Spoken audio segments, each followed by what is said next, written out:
সায়ালাবা ছিলেন অত্যন্ত দরিদ্র। তিনি রাসূল সাল্লাল্লাহু আলাইহি ওয়াসাল্লামের কাছে বারবার দোয়া চাইলেন যেন আল্লাহ তাকে ধনী করেন।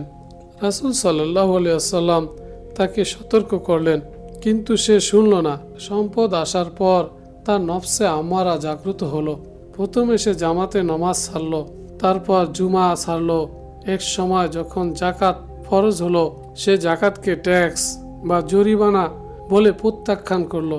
সে বলল, আমি কষ্ট করে আয় করেছি, কেন অন্যকে দেব? সে আল্লাহর দেওয়া নিয়ামতকে নিজের যোগ্য মনে করে অহংকারী হয়ে উঠল। রাসূল সাল্লাল্লাহু আলাইহি ওয়াসাল্লাম ও তার পরবর্তী খলিফারা তার জাকাত গ্রহণ করেনি। সে একাকী, লজ্জিত কিন্তু অনুতপ্তহীন অবস্থায় মারা গেল। নফসে আম্মারা মানুষের ইবাদত ও কৃতজ্ঞতা বোধ কেড়ে নিয়ে লোভী করে তোলে।